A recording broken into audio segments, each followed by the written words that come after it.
Om Ajnanatimidandasya Jnananjana Shalakaya Chakshurunmilitam Yena Tasmai Shri Gurave Namah.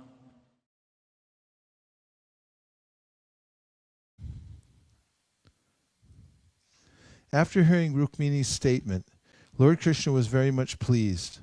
He immediately shook hands with the Brahmana and said, "My dear Brahmana, I am very glad to hear that Rukmini is eager to marry me, since I am also eager to get her hand.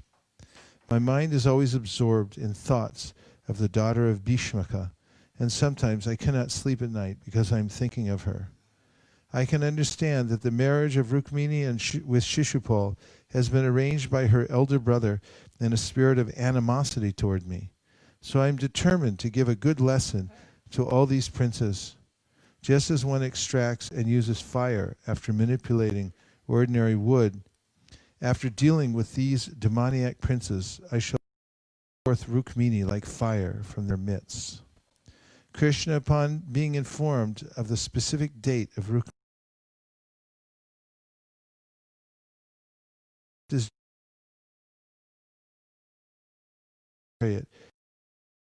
to the kingdom of Darba.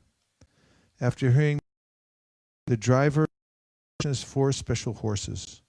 The descriptions of these horses are mentioned in the Padma Purana. The first one, Shaibya, was greenish. The second, Sugriva, was grayish like ice. The third, Meghapushpa, was the color of a new cloud. And the last, Balahaka, was of ashen color. When the horses walked and the chariot was ready to go, Krishna up, and his father was known as Dhamma due to his superior ability to cut down unregulated citizens. Dhamma means coming down, and Ghosha means famous. So he was famous for controlling the citizens. Dhamma thought that if Krishna came to disturb the marriage ceremony, he would certainly cut him down with his military power. Therefore, after performing the various auspicious ceremonies, Dhamma gathered his military divisions. He took many elephants garlanded with golden necklaces and many similarly decorated chariots and horses. It appeared that Dhamma, along with his son and other companions, was going to Kundina, not exactly to get Shishupal married, but mainly to fight.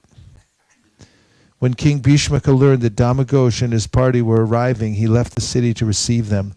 Outside the city gate were many gardens where guests were welcome to stay. In the Vedic system of marriage, the bride's father receives the large party of the bridegroom and accommodates them in a suitable place for 2 or 3 days until the marriage ceremony is performed. The party led by Dhamma contained thousands of men, among whom the prominent kings and personalities were Jarasandha, Dantavakra, Viduratha, and Paundraka. It was an open secret that Rukmini was meant to be married to Krishna, but that her elder brother Rukmi had arranged her marriage to Shishupal. There was also some whispering about a rumor that Rukmini had sent a messenger to Krishna. Therefore, the soldiers suspected that Krishna might cause a disturbance by attempting to kidnap Rukmini. Even though they were not without fear, they were all prepared to give Krishna a good fight to prevent the girl from being taken away. Shri Balaram received the news that Krishna had left for Kundina, accompanied only by a Brahmana, and that Shishupal was there with a large number of soldiers. Balaram suspected that they would attack Krishna, and thus out of great affection for his brother, he took strong military divisions of chariots, infantry, horses, and elephants, and went to the precincts of Kundina.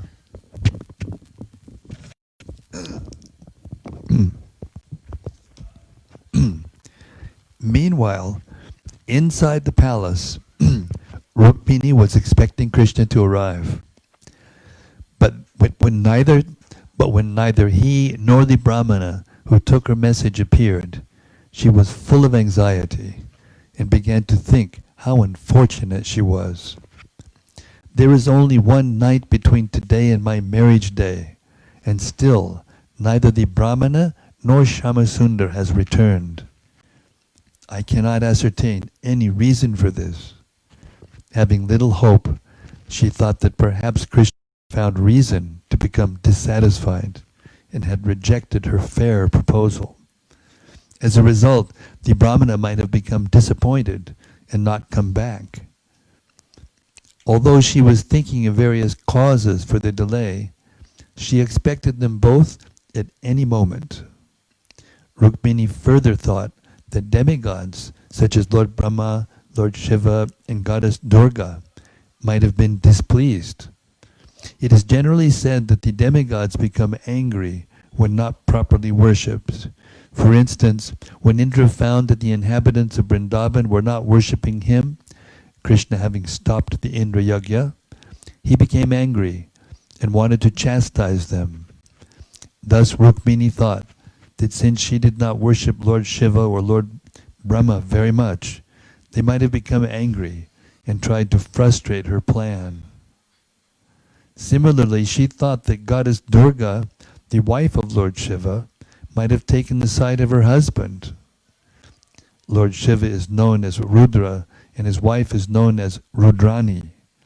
Rudrani and Rudra refer to those who are accustomed to putting others in distress to cry forever. Rukmini was thinking of Goddess Durga as Girija, the daughter of the Himalaya mountains.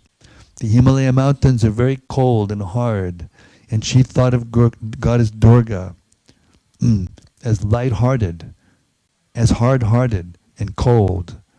In her anxiety to see Krishna, Rukmini, who was after all still a child, thought this way about the different demigods. The gopis worshipped Goddess Katyayani to get Krishna as their husband. Similarly, Rukmini was thinking of the various types of demigods not for material benefit, but in respect to Krishna. Praying to the demigods to achieve the favor of Krishna is not irregular, and Rukmini was fully absorbed in thoughts of Krishna. Even though she pacified herself by thinking that the time for Govinda to arrive had not yet expired, Rukmini felt that she was hoping against hope.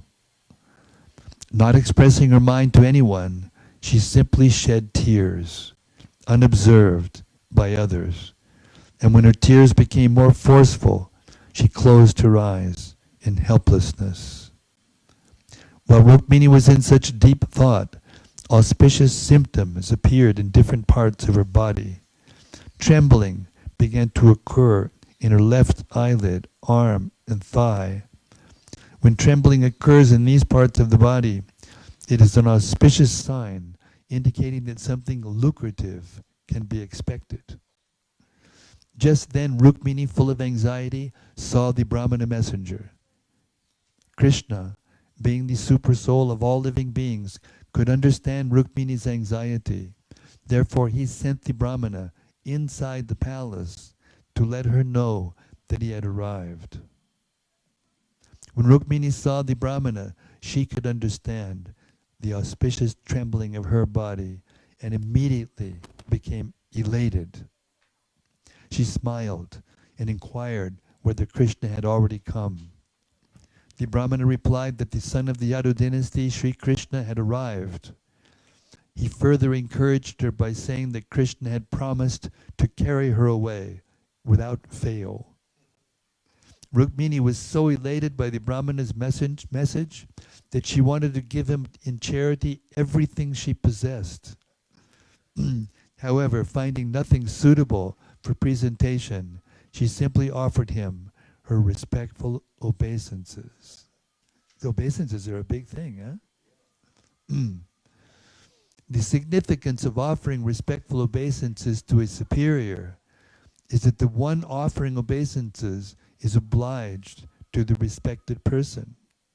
In other words, Rukmini implied that she would remain ever grateful to the Brahmana. Anyone who gets the favor of the goddess of fortune, as did this Brahmana, is without a doubt, always happy in material opulence.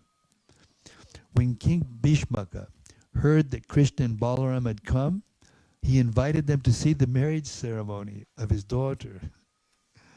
Immediately he arranged to receive them, along with their soldiers, in a suitable garden house. As was the Vedic custom, the king offered Krishna and Balaram honey and fresh-washed garments. He was hospitable, not only to Krishna and Balaram and the kings such as Jarasandha, but also to many other kings and princes, according to their personal strength, age, and material possessions. Out of curiosity and eagerness, the people of Kundina assembled before Krishna and Balaram to drink the nectar of their beauty. With tearful eyes, they offered Krishna and Balaram their silent respects. They were very much pleased, considering Lord Krishna the suitable match for Rukmini. They were so eager to unite Krishna and Rukmini that they prayed to this personality of Godhead, "Our dear Lord, if we have performed any pious activities with which you are satisfied, kindly be merciful upon us and accept the hand of Rukmini."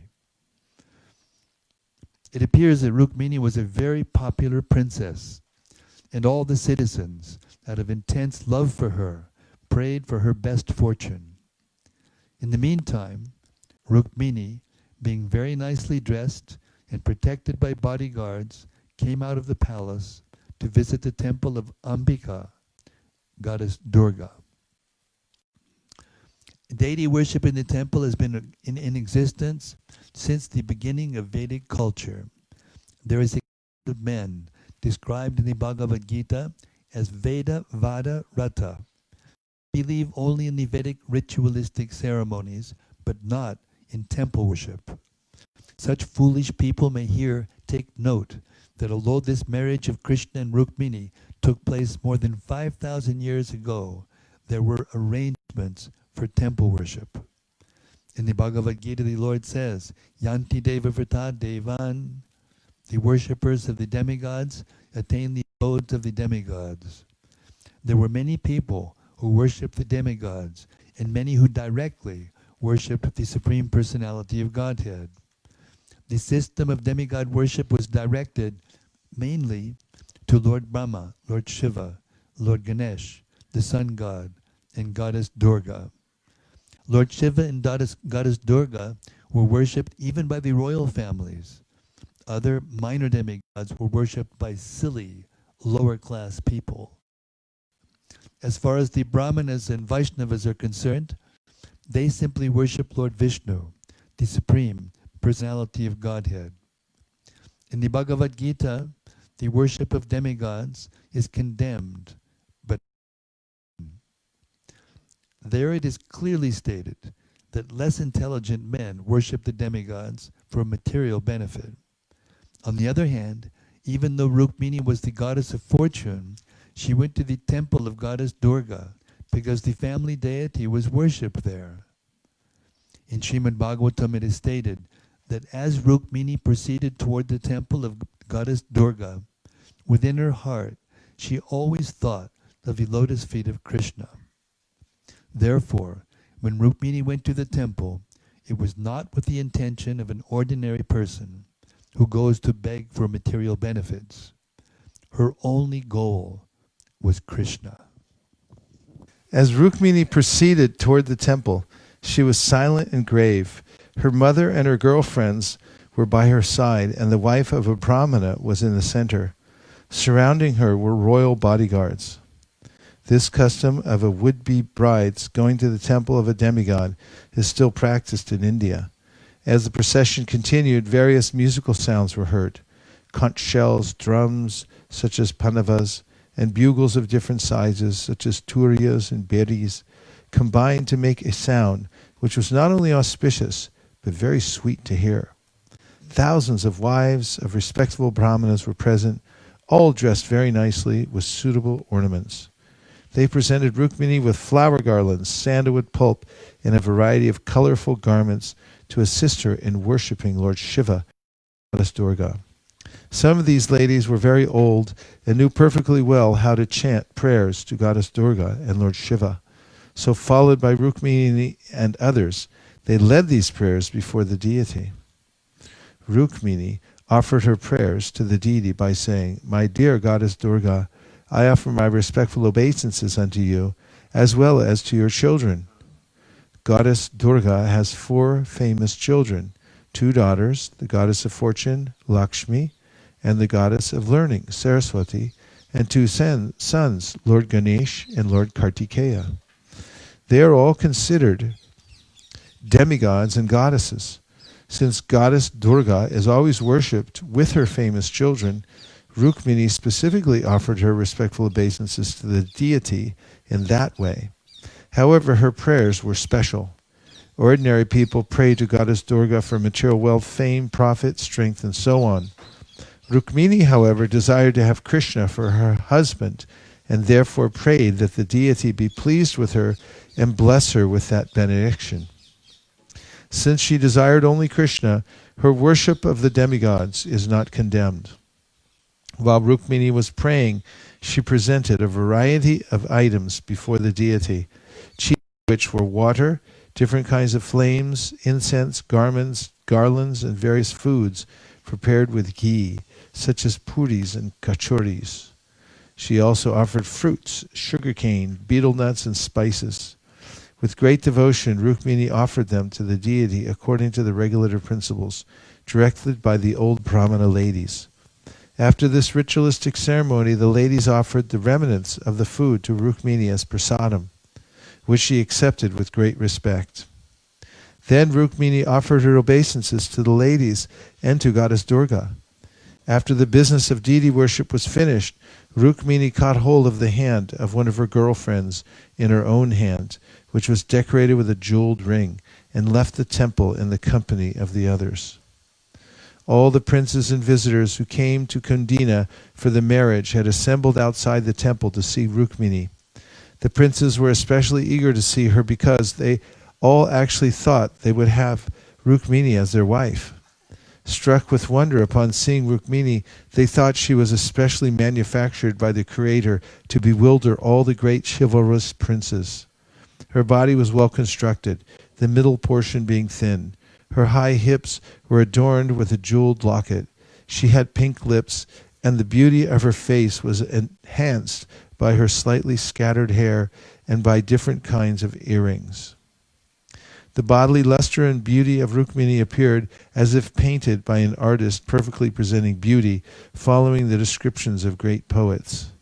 Rukmini's breasts are described as being somewhat high, indicating that she was just a youth, not more than 13 or 14 years old. Her beauty was specifically intended to attract the attention of Krishna. Although the princes gazed upon her beautiful features, she was not at all proud.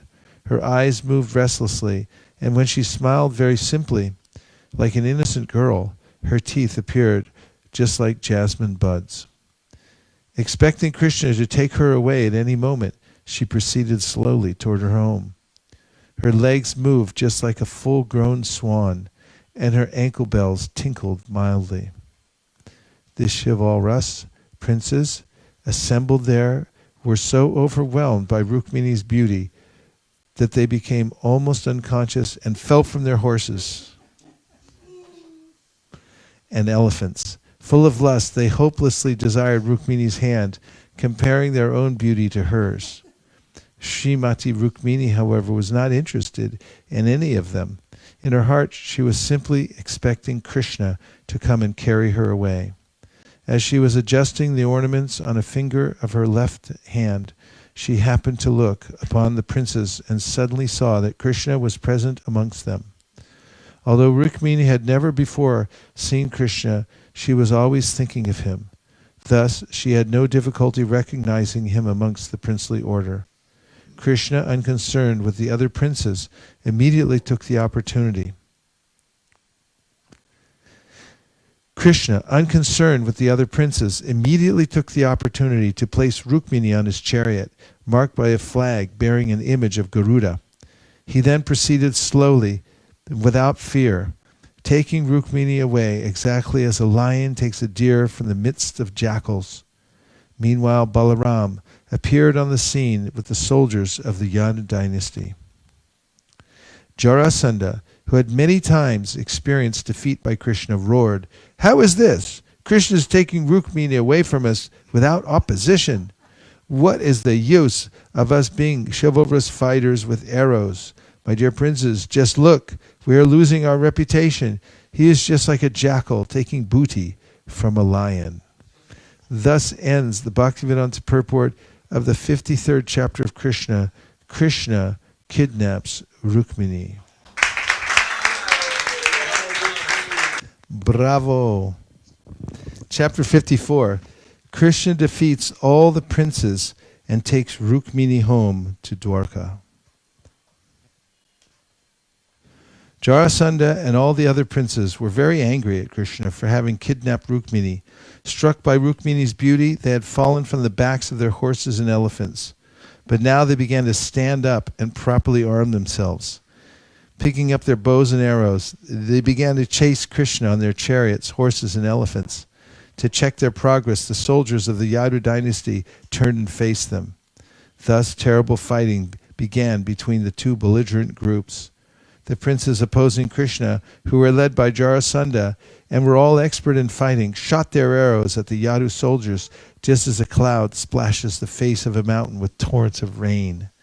Gathered on the face of a mountain, a cloud does not move very much, and therefore the force of rain is much more severe on a mountain than anywhere else. The opposing princes were determined to defeat Krishna and recapture Rukmini from his custody. They fought with him as severely as possible. Rukmini, seated by the side of Krishna, saw arrows raining from the opposing party onto the faces of the Yadu soldiers. In a fearful attitude, she looked upon Krishna's face, expressing her gratefulness that he had taken such a great risk for her sake only. Her eyes moving, she appeared sorry, and Krishna, who could immediately understand her mind, encouraged her with these words, "My dear Rukmini, don't worry. Please rest assured that the soldiers of the Yadu dynasty will kill all the opposing soldiers without delay." As Krishna was speaking with Rukmini, the commanders of the Yadu dynasty soldiers, headed by Lord Balaram, who was also known as Sankarsana, Gada, not tolerating the defiant attitude of the opposing soldiers, began to strike their horses, elephants, and chariots with arrows. As the fighting progressed, the princes and soldiers of the enemy began to fall from their horses, elephants, and chariots. Within a short time, millions of severed heads, decorated with helmets and earrings, had fallen on the battlefield. Arms were piled upon arms, thighs upon thighs, and horses upon horses. Similarly, other animals such as camels, elephants, and asses, as well as infantry soldiers, all fell with severed heads. When the enemy, headed by Jarasandha, found that they were gradually being defeated by the soldiers of Krishna, they thought it unwise to risk losing their armies in the battle for the sake of Shishupal. Shishupal himself should have fought to rescue Rukmini from the hands of Krishna, but when the soldiers saw that Shishupal was not competent to fight with Krishna, they decided not to lose their armies unnecessarily. Therefore, they ceased fighting and dispersed.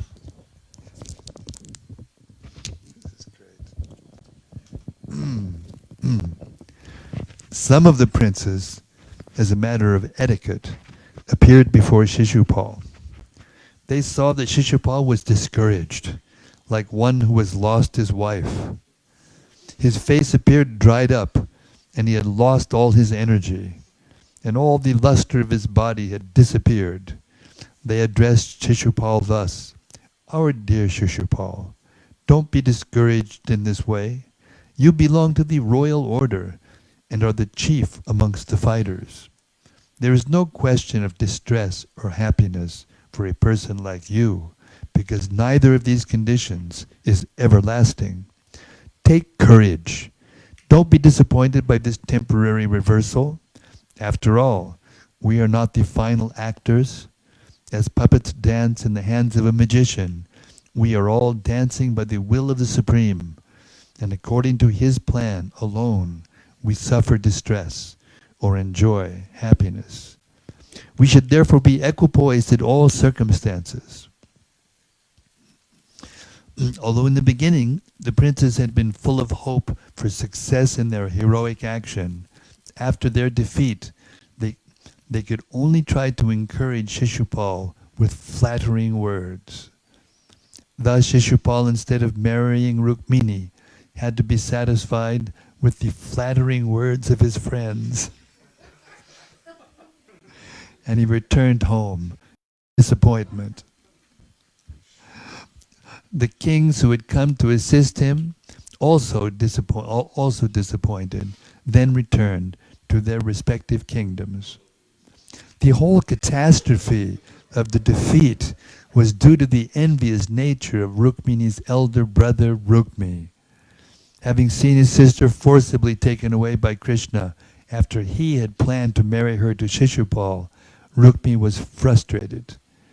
So after Shishupal, his friend and intended brother-in-law, returned home, Rukmi, very much agitated, was determined to teach Krishna a lesson personally.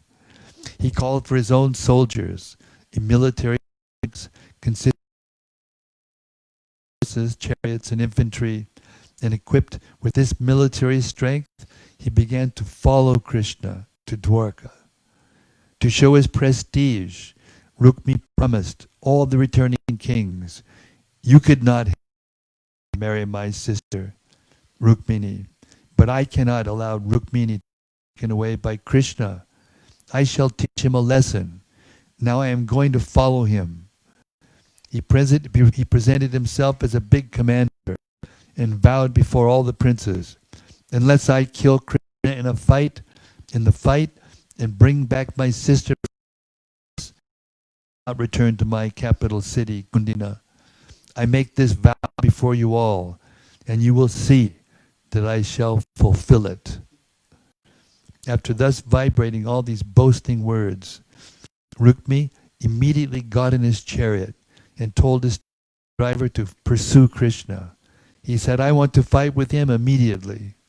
This cowherd boy has become part of his tricky way of fighting with his, but today I shall teach him a good lesson. Because he had the impudence to kidnap my sister, I, with my sharp arrows, teach him very good lessons indeed." Thus this unintelligent man, Rukmi, ignorant of the extent of the strength of the personality of Godhead, voiced his impudent great stupidity. He soon stood before Krishna, him repeatedly, "Stop for a minute and fight with me." After saying this, he arrows against Krishna's body. Condemned Krishna as the most descendant of the Yadudeva, him to stand before him for a minute so that he could teach. "You were carrying away my sister just like a crow, stealing Clara for use in a sacrifice. You are proud of your military strength, but you cannot fight according to regulative principles. You have stolen her. Now I shall relieve you of your false prestige. You can keep my sister in your possession only until I beat you to the ground for good." Lord Krishna, after hearing all these crazy words from Rukmi, immediately the string of Rukmi's bow, making him unable to use another arrow. Rukmi immediately took another 5 arrows at Krishna. Being attacked for the second time, severed Rukmi's third bow, and Krishna its string. To teach Rukmi a lesson, Krishna shot 6 arrows at him, and then horses with 4 arrows, killing the chariot driver with another arrow, and chopping off the upper portion of Rukmi's chariot, including the flag, with the remaining 3 arrows. Rukmi, having run out of arrows, took assistance from swords, shields, tridents, lances, and similar weapons used for fighting hand to hand. But Krishna immediately broke them all in the same way. Being repeatedly baffled in his attempts, Rukmi took his sword and ran swiftly toward Krishna, just as a fly proceeds toward a fire. But as soon as Rukmini reached Krishna, Krishna cut his weapon to pieces. This time, Krishna took out his sharp sword and was about to kill him immediately. But Rukmini's sister, Rukmini, understanding that this time Krishna would not excuse her brother, fell down at Krishna's lotus feet, and in a very grievous tone, trembling with great fear, began to plead with her husband. Rukmini first addressed Krishna as Yogeshwar. Yogeshwar means one who was possessed of inconceivable opulence and energy. Krishna possesses inconceivable opulence and energy, whereas Rukmini's brother had only limited military potency. Krishna is immeasurable, whereas her brother. Therefore, Rukmini was not comparable even to an insignificant insect before the unlimited power of Krishna. She also addressed Krishna as the god of the gods. There are many powerful demigods, such as Lord Brahma, Lord Shiva, Indra, Chandra, and Varuna. But Krishna is the lord of all these gods, whereas Rukmini's brother was not only an ordinary human being, but in fact the lowest of all, because he had no understanding of Krishna. In other words, a human being who has no conception of the actual position of Krishna is the lowest in human society. Then Rukmini addressed Krishna as Mahabhuja, which means one with unlimited strength. She also addressed Krishna as Jagatpati, the master of the whole cosmic manifestation. In comparison, her brother was only an ordinary prince. In this way, Rukmini compared the position of Rukmini with that of Krishna, and very feelingly pleaded with her husband not to kill her brother, just at the auspicious time of her being united with Krishna, but to excuse him. In other words, she displayed her real position as a woman. She was happy to get Krishna as her husband at the moment when her marriage was to another was to be performed, but she did not want to be it. She did not want it to be at the loss of her elder brother, who, after all, loved his young sister and wanted to hand her over to one who, according to his calculations, was a better man. While Rukmini was praying to Krishna for the life of her brother, her whole body trembled, and because of her anxiety, her face appeared to dry up and her throat became choked.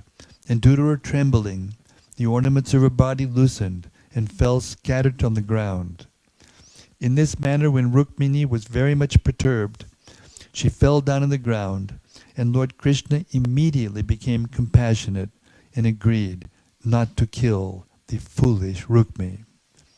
But at the same time, he wanted to give him some light punishment, so he tied him up with a piece of cloth and snipped at his mustache, beard, and hair, keeping some spots here and there. While Krishna was dealing with Rukmini in this way, the soldiers of the Yadu dynasty, commanded by Balaram himself, broke the whole strength of Rukmini's army just as an elephant in a pond discards the feeble stem of a lotus flower. In other words, as an elephant breaks the whole construction of a lotus flower while bathing in a reservoir of water, the military strength of the Yadus broke up Rukmini's forces. When the commanders of the Yadu dynasty came back to see Krishna, they were all surprised to see the condition of Rukmini. Lord Balaram became especially compassionate toward his sister-in-law, who was newly married to his brother. To please Rukmini, Balaram personally untied Rukmini, and to further please her, Balaram, as the elder brother of Krishna, spoke some words of chastisement. "Krishna, your action is not at all satisfactory," he said. "This is an abomination very much contrary to our family tradition. To cut someone's hair and shave his mustache and beard is almost comparable to killing him. Whatever Rukmini might have been, he is now our brother-in-law, a relative of our family, and you should not put him in such a condition. After this, to pacify Rukmini, Lord Balaram said to her, "You should not be sorry that your brother has been made odd-looking. Everyone suffers or enjoys the results of his own actions." Lord Balaram wanted to impress upon Rukmini that she should not be sorry for the consequences her brother suffered due to his actions. There was no need of being too affectionate towards such a brother. Lord Balaram again turned toward Krishna and said, "My dear Krishna, a relative, even though he commits such a blunder and deserves to be killed, should be excused. For when such a relative is conscious of his own fault, that consciousness itself is like death. Therefore, there is no need to kill him." And that ends our morning reading of Krishna, the Supreme Personality of Godhead. We're continuing with Krishna, the Supreme Personality of Godhead.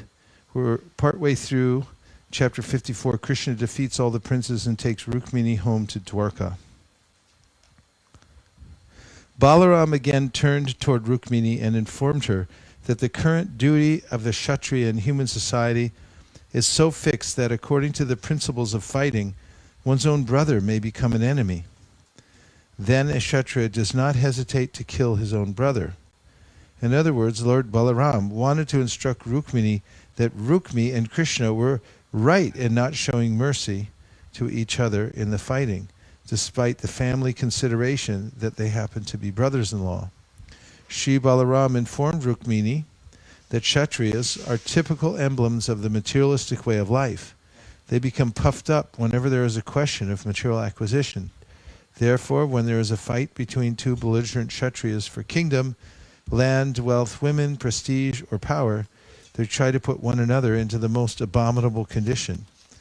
Balaram instructed Rukmini that her affection toward her brother Rukmi, who had created enmity with so many persons, was a perverse consideration befitting an ordinary materialist. Her brother's character was not at all admirable, considering his treatment of his friends, and yet Rukmini, like an ordinary woman, was affectionate toward him. He was not fit to be her brother, and still Rukmini was lenient toward him.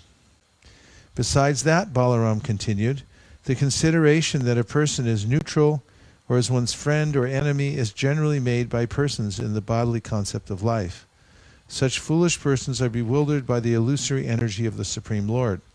The spirit soul is of the same pure quality in any embodiment of matter. But those who are not sufficiently intelligent see only the bodily differences between animals and men, literates and illiterates, rich and poor, which cover the spirit soul. Such differences, observed merely on the basis of the body, are exactly like the differences between fires in terms of the various types of fuel they consume.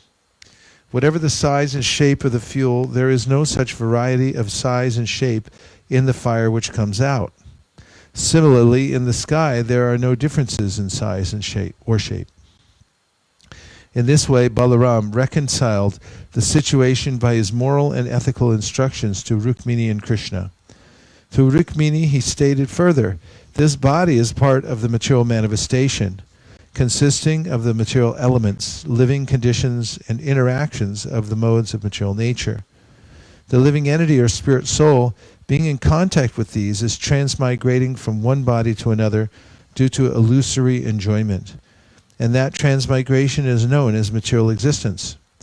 This contact of the living entity with the material manifestation has neither integration nor disintegration. My dear chaste sister-in-law, the spirit soul is, of course, the cause of this material body, just as the sun is the cause of sunlight, eyesight, and the forms of material manifestation. The example of the sunshine and the material manifestation is very appropriate in understanding the living entity's contact with the material world. In the morning, the sun rises, and the heat and light gradually expand throughout the whole day. The sun is the cause of all material shapes and forms, for it is due to the sun that integration and disintegration of material elements take place. But as soon as the sun sets, the whole manifestation is no longer connected to the sun, which has passed from one place to another. When the sun passes from the eastern to the western hemisphere, the results of the interactions due to the sunshine in the eastern hemisphere remain, but the sunshine itself is visible in the western hemisphere. Similarly, the living entity accepts or produces different bodies and different bodily relationships in a particular circumstance. But as soon as he gives up the present body and accepts another, he has nothing to do with the former body. Similarly, the living entity has nothing to do with the next body he accepts. He is always free from the contact of this bodily contamination. Therefore, continued Balaram, the appearance and disappearance of the body have nothing to do with the living entity, just as the waxing and waning of the moon have nothing to do with the moon. When the moon waxes, we falsely think that the moon is developing, and when it wanes, we think the moon is decreasing. Factually, the moon, as it is always the same. It has nothing to do with such visible activities of waxing and waning. Lord Balaram continued, one's consciousness in material existence can be compared to sleeping and dreaming. When a man sleeps, he dreams of many non-factual happenings, and as a result of dreaming, he becomes subject to different kinds of distress and happiness. Similarly, when a person is in the dream of material consciousness, he suffers the effects of accepting a body and giving it up again in material existence. Opposite to this material consciousness is Krishna consciousness. In other words, when a man is elevated to the platform of Krishna consciousness, he becomes free from this false conception of life. In this way, Sri Balaram instructed Rukmini in spiritual knowledge. He further addressed his sister-in-law thus, "Sweet, smiling Rukmini, do not be aggrieved by false notions caused by ignorance. Only because of false notions does one become unhappy, but one can immediately remove this unhappiness by discussing the philosophy of actual life. Be happy on that platform only. Be happy on that platform only." After hearing such enlightening instructions from Sri Balaram, Rukmini immediately became pacified and happy and adjusted her mind, which was very much afflicted by the degraded position of her brother Rukmi. As far as Rukmi was concerned, his promise was not fulfilled, nor was his mission successful. He had come from home with his soldiers and military phalanx to defeat Krishna and release his sister, but on the contrary, he lost all his soldiers and military strength. He was personally degraded and very sorry, but by the grace of the Lord, he could continue his life to its fixed destination. Because he was a Kshatriya, he could remember his promise that he would not return to his capital city, Kundina, without killing Krishna and releasing his sister, which he had failed to do. Therefore, he decided in anger not to return to his capital city, and he constructed a small cottage in the village known as Bhojakata, where he resided for the rest of his life.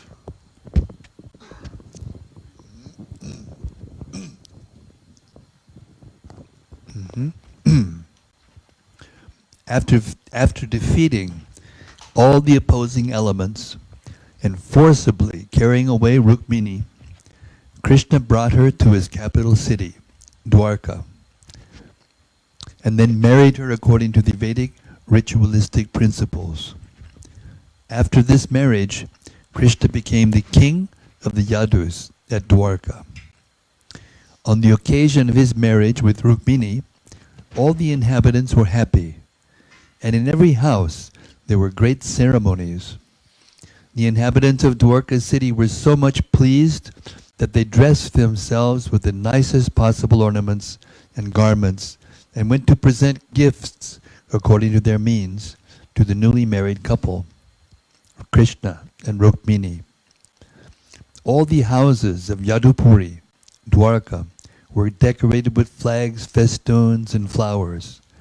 Each and every house had an extra gate specifically prepared for this occasion, and on both sides of the gate were big water jugs filled with water. The whole city was made fragrant by the burning of fine incense, and at night there was illumination from thousands of lamps, which decorated every building.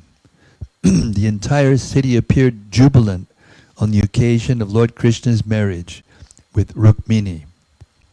Everywhere in the city, There were profuse decorations of banana trees and betel nut trees. These two trees are considered very auspicious in happy ceremonies. At the same time, there was an assembly of many elephants who carried the respective kings of different friendly kingdoms. It is the habit of the elephant that whenever he sees some small plants and trees, out of his sportive and frivolous nature, he uproots the trees and throws them hither and thither. The elephants assembled on this occasion also scattered the banana and betel nut trees, but in spite of such intoxicated action, the whole city, with the trees thrown here and there, looked very nice. The friendly kings of the Kurus and the Pandavas were represented by Bhishma, Dhritarashtra, the 5 Pandava brothers, King Drupada, King Santardana, and Rukmini's father, Bhishmaka. Because of Krishna's kidnapping Rukmini, there was initially some misunderstanding between the two families, but Bhishmaka, king of Vidarbha, being approached by Sri Balaram and persuaded by many saintly persons, was induced to participate in the marriage ceremony of Krishna and Rukmini. Although the incident of the kidnapping was not a very happy occurrence in the kingdom of Vidarbha, kidnapping was not an unusual affair among Kshatriyas. Kidnapping was in fact current in almost all their marriages. Anyway, King Bhishmaka was from the very beginning inclined to hand over his beautiful daughter to Krishna. In one way or another, his purpose had been served, and so he was pleased to join the marriage ceremony, even though his eldest son was degraded in the fight. It is mentioned in the Padma Purana that Maharaj Nanda and the cowherd boys of Vrindavan joined the marriage ceremony. Kings from the kingdoms of Kuru, Srinjaya, Kekaya, Vidarbha, and Kunti all came to Dwarka on this occasion and met with one another very joyfully. The story of Rukmini's being kidnapped by Krishna was poeticized, and professional readers recited it everywhere. All the assembled kings and their daughters especially were struck with wonder and very much pleased upon hearing the chivalrous activities of Krishna. In this way, all the visitors, as well as the inhabitants of Dwarka city, were joyful to see Krishna and Rukmini together. In other words, the goddess of fortune was now united with the Supreme Lord, the maintainer of everyone, and thus all the people felt extremely jubilant. Thus end the Bhaktivedanta purport of the 54th chapter of Krishna. Krishna defeats all the princes and takes Rukmini home to Dwarka. Haribol! Chapter 55. Pradyumna born to Krishna and Rukmini. It is said that Cupid, who was directly part and parcel of Lord Vasudeva, and who was formerly burned to ashes by the anger of Lord Shiva, took birth from the womb of Rukmini, begotten by Krishna. This is Kamadev, a demigod of the heavenly planets, especially capable of inducing lusty desires. The Supreme Personality of Godhead Krishna has many grades of parts and parcels, but the quadruple expansions of Krishna, Vasudeva, Sankarshan, Pradyumna, and Aniruddha, are directly in the Vishnu category. Kama, or the Cupid demigod, who later took birth from the womb of Rukmini, was also named Pradyumna, but he cannot be the Pradyumna of the Vishnu category. He belongs to the category of Jiva Tattva. But for exhibiting special power in the category of demigods, he was a part and parcel of the super prowess of Pradyumna. That is the verdict of the Goswamis. Therefore, when Cupid was burned to ashes by the anger of Lord Shiva, he merged into the body of Vasudeva. And to get his body again, he was begotten in the womb of Rukmini by Lord Krishna himself.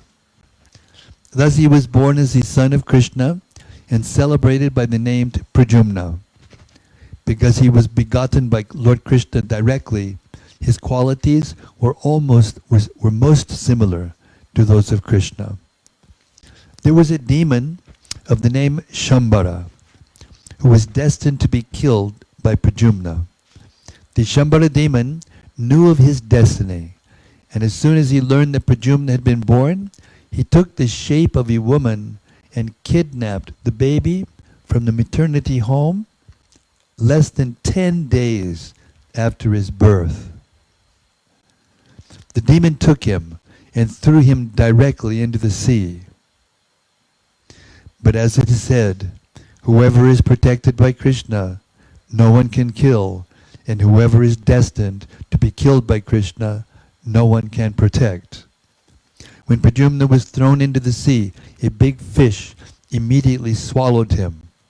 Later, this fish was caught in the net of a fisherman, and the fish was later sold to the Shambhara demon. In the kitchen of the demon was a maidservant whose name was Mayavati. This woman had formerly been the wife of Cupid, called Rati. When the fish was presented to the demon Shambhara, it was taken charge of by his cook, who was to make it into a palatable fish preparation. Demons and Rakshasas, like Ravana, Kamsa, and Hiranyakashipu, although born of Brahmana and Kshatriya fathers, used to take meat and fish without discrimination. This practice is still prevalent in India, and those who eat meat and fish are generally called demons and Rakshasas.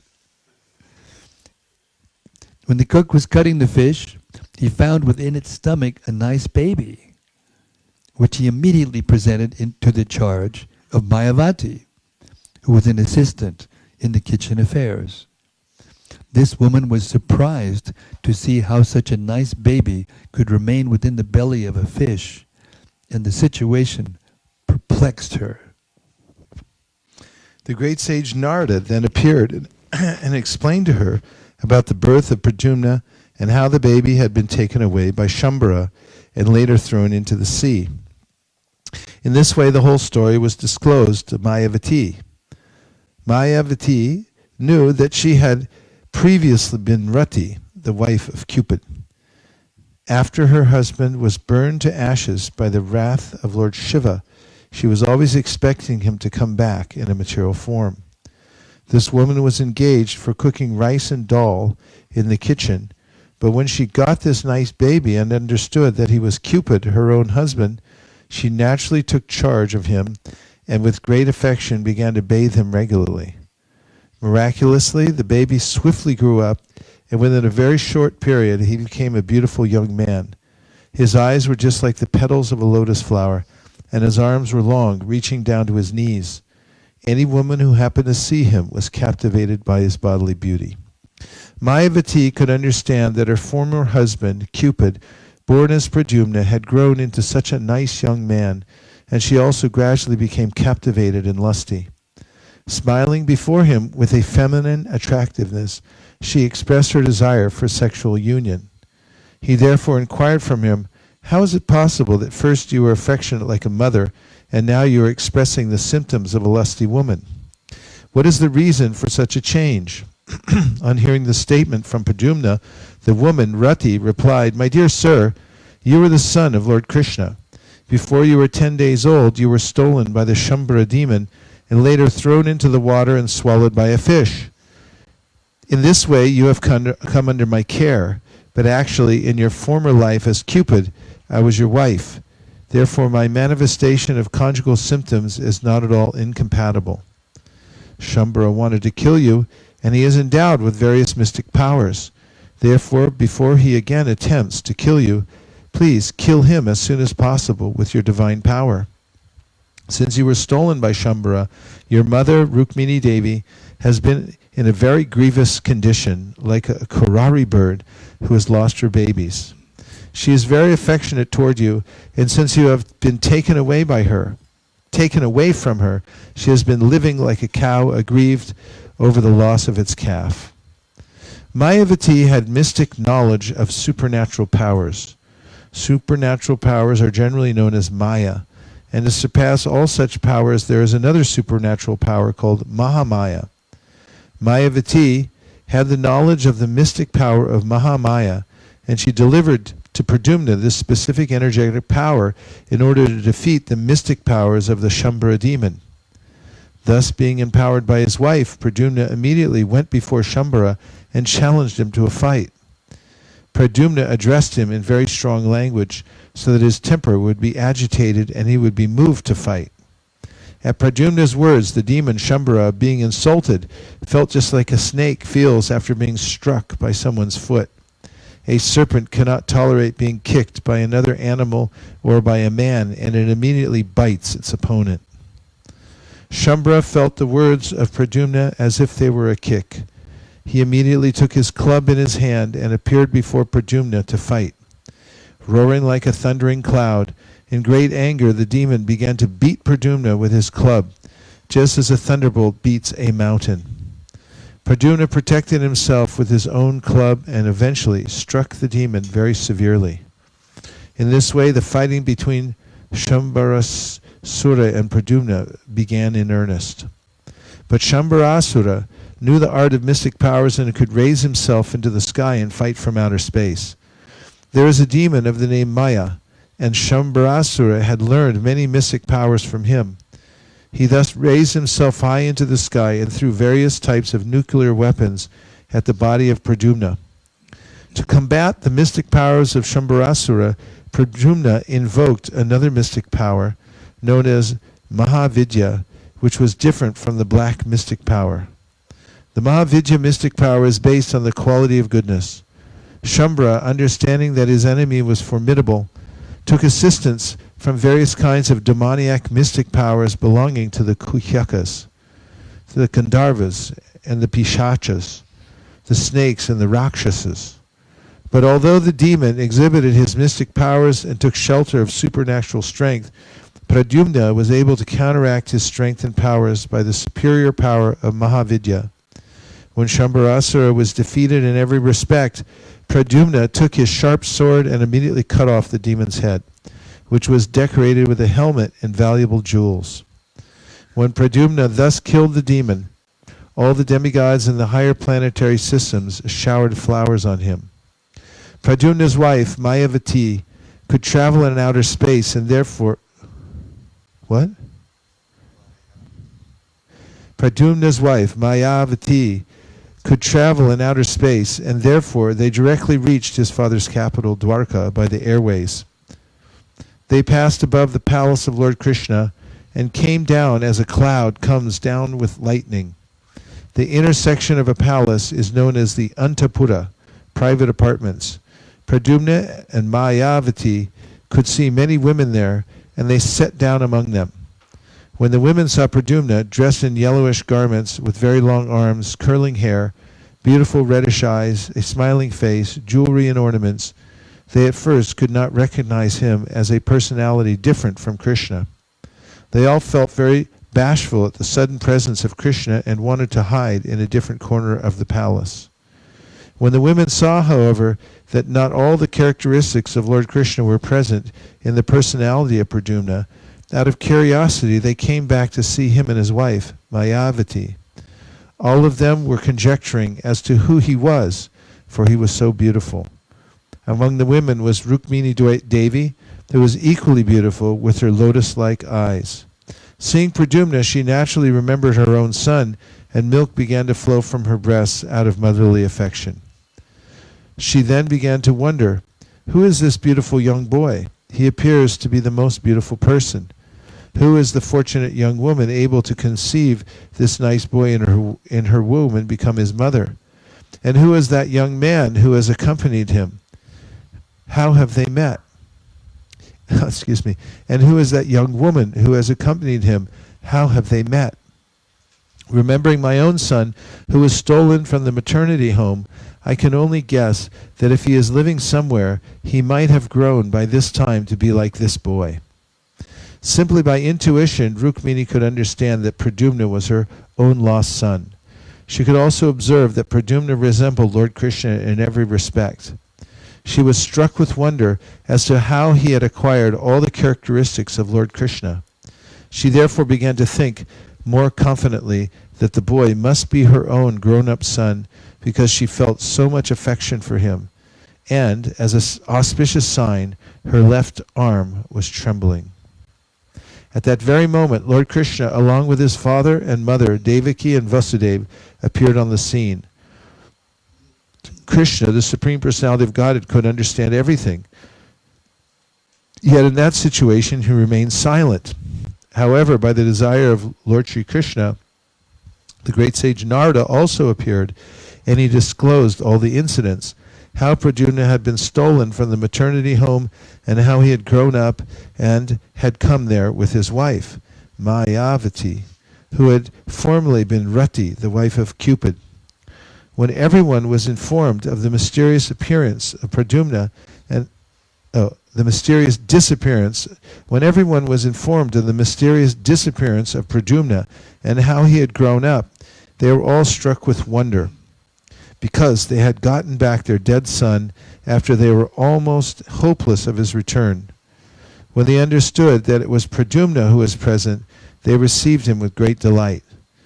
One after another, all the members of the family, Devaki, Vasudeva, Lord Sri Krishna, Lord Balaram, Rukmini, and all the women of the family embraced Pradyumna and his wife, Mayavati. When the news of Pradyumna's return spread all over the city of Dwarka, all the astonished citizens came with great eagerness to see the lost Pradyumna. The dead son has come back, they said. What can be more pleasing than this? Srila Shukadev Goswami Srila Shukadev Goswami has explained that in the beginning, all the ladies of the palace, who were all mothers and stepmothers of Pradyumna, mistook him to be Krishna and were all bashful, infected by the desire for conjugal love. The explanation is that Pradyumna's personal appearance was exactly like Krishna's, and he was factually Cupid himself.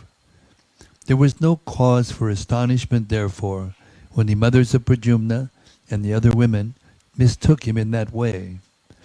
It is clear from this statement that Pradyumna's bodily characteristics were so similar to Krishna's that he was mistaken for Krishna, even by his mother.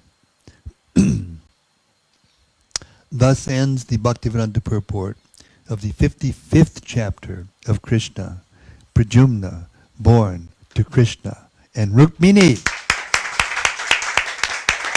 Chapter 56, the story of the Syamantaka jewel, one of my favorites.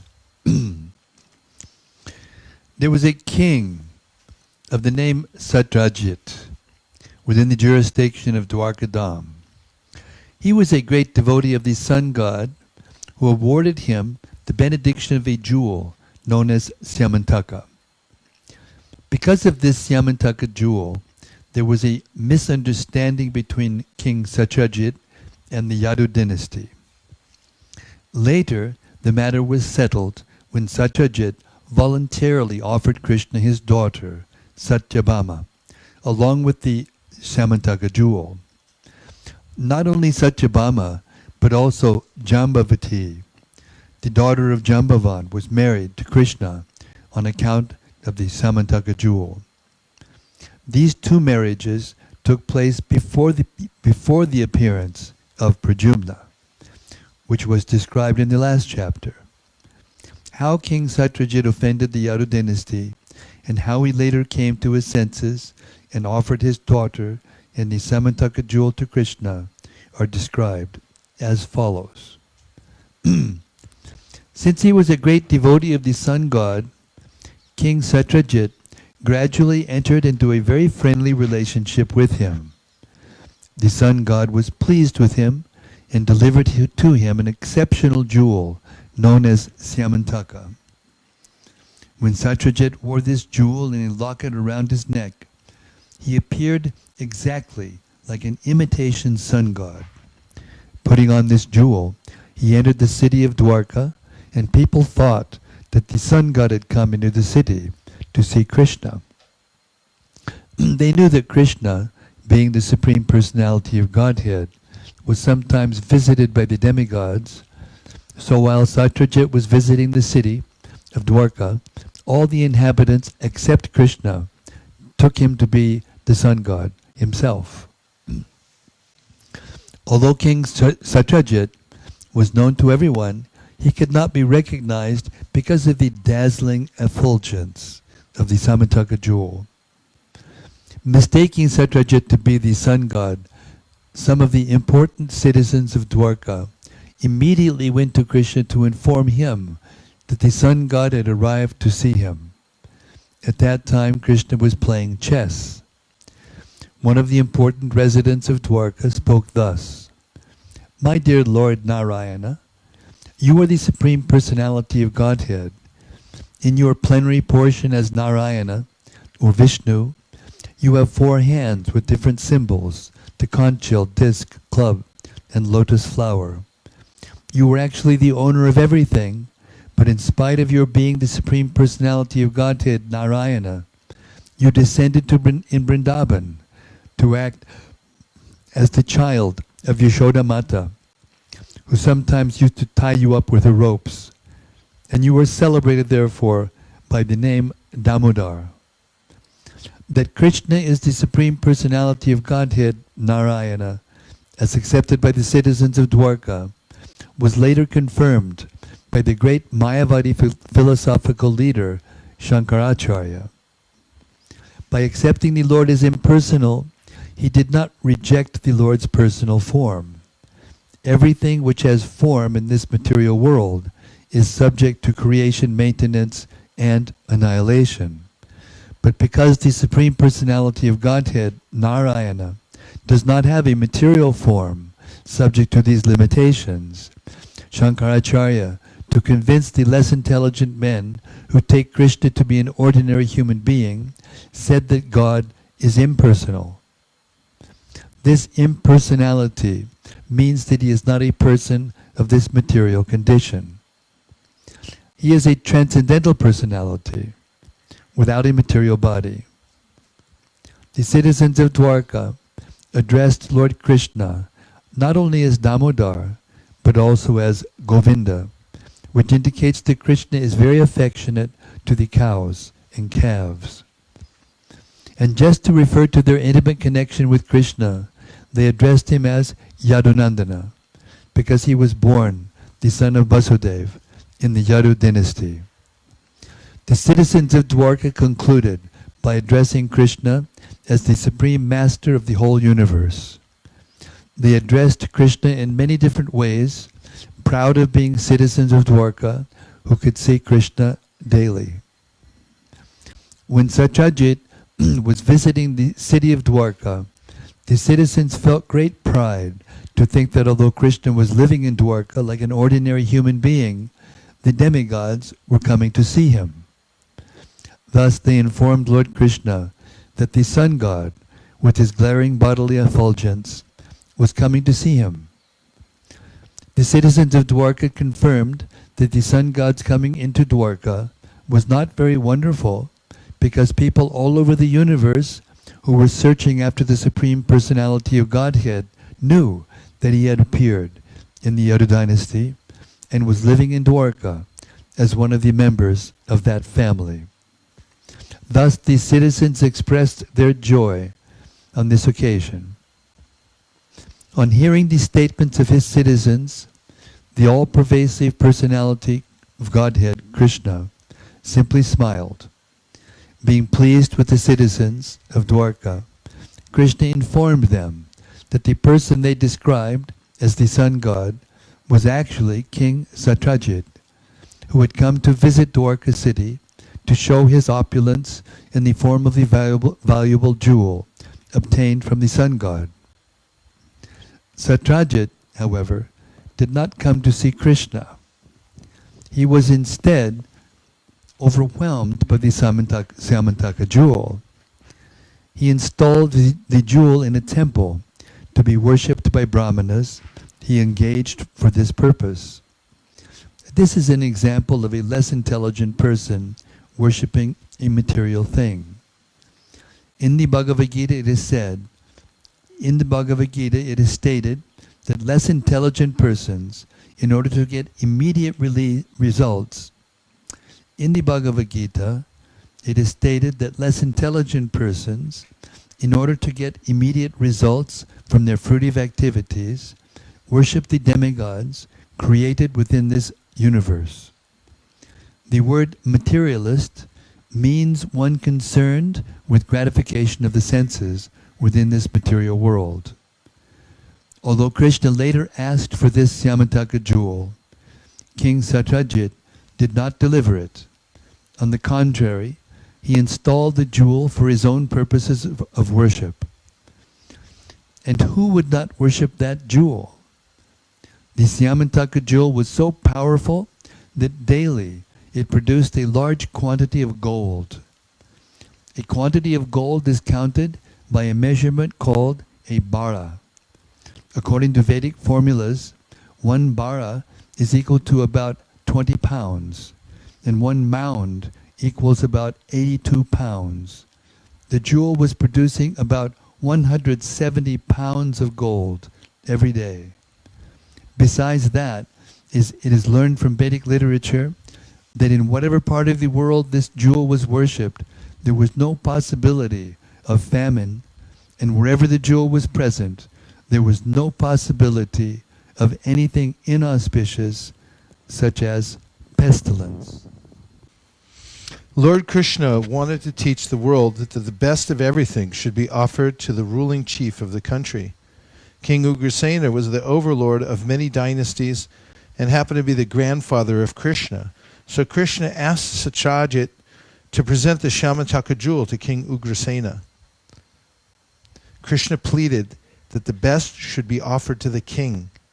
But Satyajit, being a worshipper of the demigods, had become too materialistic and, instead of accepting the request of Krishna, thought it wiser to worship the jewel to get the 170 pounds of gold every day. Materialistic persons who can achieve such huge quantities of gold are not interested in Krishna consciousness. Sometimes, therefore, to show special favor, Krishna takes away one's great accumulations of materialistic wealth and thus makes one a great devotee. But Satyajit refused to abide by the order of Krishna and did not deliver the jewel. After this incident, Satyajit's younger brother, in order to display the opulence of the family, took the jewel, put it on his neck, and rode on horseback into the forest, making a show of his material opulence. While Satyajit's brother, who is known as Prasena, was moving here and there in the forest, a big lion attacked him, killed both him and the horse on which he was riding, and took away the jewel to his cave. News of this was received by the gorilla king, Jambavan, who then killed that lion in the cave and took away the jewel. Jambavan had been a great devotee of the Lord since the time of Lord Ramachandra, so he did not take the valuable jewel as something he very much needed. He gave it to his young son to play with as a toy. In the city, when Satyajit's younger brother Prasena did not return from the forest with the jewel, Satyajit became very upset. He did not know that his brother had been killed by a lion and that the lion had been killed by Jambavan. He thought instead that because Krishna wanted that jewel, which had not been delivered to him, Krishna might have therefore taken the jewel from Prasena by force and killed him. This idea grew into a rumor which Satyajit spread in every part of Dwarka. The false rumor that Krishna had killed Prasenna and taken away the jewel spread everywhere like wildfire. Krishna did not like to be defamed in that way, and therefore he decided that he would go to the forest and find the Shamantaka jewel. Taking with him some of the important inhabitants of Dwarka, Krishna went to search out Prasenna, the brother of Satyajit, and found him dead, killed by the lion. At the same time, Krishna also found the lion killed by Jambavan, who is generally called Riksha. It was found that the lion had been killed by the hand of Riksha without the assistance of any weapon. Krishna and the citizens of Dwarka then found in the forest a great tunnel, said to be the path to Riksha's house. Krishna knew that the inhabitants of Dwarka would be afraid to enter the tunnel. Therefore he asked them to remain outside, and he himself entered the tunnel, the dark tunnel, alone to find Riksha, Jambavan. After entering the tunnel, Krishna saw that the valuable jewel known as Shamantaka had been given to the son of Riksha as a toy. To take the jewel from the child, Krishna approached and stood before him. When the nurse taking care of Riksha's child saw Krishna standing before her, she was afraid, thinking he might take away the valuable Shamantaka jewel, and she cried out loudly in fear. Hearing the nurse's cries, Jambavan appeared on the scene in a very angry mood. Jambavan was actually a great devotee of Lord Krishna, but because he was angry, he could not recognize his master and thought him to be an ordinary man. This brings to mind the statement of the Bhagavad Gita in which the Lord advises Arjuna to get free from anger, greed, and lust in order to rise to the spiritual platform. Lust, anger, and greed run parallel in the heart and check one's progress on the spiritual path. Not recognizing his master, Jambavan challenged him to fight. There was then a great fight between Krishna and Jambavan in which they fought like two opposing vultures. Whenever there is an eatable corpse, the vultures fight heartily over the prey. Krishna and Jambavan first of all fought with weapons, then with stones, then with big trees, then hand to hand, until at last they were hitting each other with their fists, their blows like the striking of thunderbolts. Each expected victory over the other. But the fighting continued for 28 days, both in daytime and at night, without stopping. Although Jambavan was the strongest living entity of that time, practically all the joints of his bodily limbs became slackened and his strength was reduced practically to nil. For he was struck constantly by the fists of Sri Krishna. Feeling very tired with perspiration all over his body, Jambavan was astonished. Who was this opponent who was fighting so hard with him? Jambavan was quite aware of his own superhuman bodily strength, but when he felt tired from being struck by Krishna, he could understand that Krishna was no one else but his worshipable Lord, the Supreme Personality of Godhead. This incident has special significance for devotees. In the beginning, Jambavan could not understand Krishna because his vision was obscured by material attachment. He was attached to his boy and to the greatly valuable Shamantaka jewel, which he did not want to spare for Krishna. In fact, when Krishna came there, he was angry, thinking that Krishna had come to take away the jewel. This is the material position. Although one is very strong in body, that cannot help him understand Krishna. In a sporting attitude, Krishna wanted to engage in a mock fight with his devotee. As we have experienced from the pages of Srimad Bhagavatam, the Supreme Personality of Godhead has all the propensities and instincts of a human being. Sometimes in a sportive spirit, he wishes to fight to make a show of bodily strength, and when he so desires, he selects one of his suitable devotees to give him that pleasure. Krishna desired this pleasure of mock fighting with Jambavan. Although Jambavan was a devotee by nature, he did not know that his opponent was Krishna while giving service to the Lord by his bodily strength. But as soon as Krishna was pleased by the fighting, Jambavan immediately understood that his opponent was none other than the Supreme Lord himself. The conclusion is that he could understand Krishna by his service, for Krishna is sometimes satisfied by fighting also. Jambavan therefore said to the Lord, "My dear Lord, I can now understand who you are. You are the Supreme Personality of Godhead, Lord Vishnu, the source of everyone's strength, wealth, reputation, beauty, wisdom, and renunciation." This statement of Jambavan's is confirmed by the Vedanta Sutra, wherein the Supreme Lord is declared to be the source of everything. Jambavan identified Lord Krishna as the Supreme Personality, Lord Vishnu. "My dear Lord, you are the creator of the creators of the universal affairs."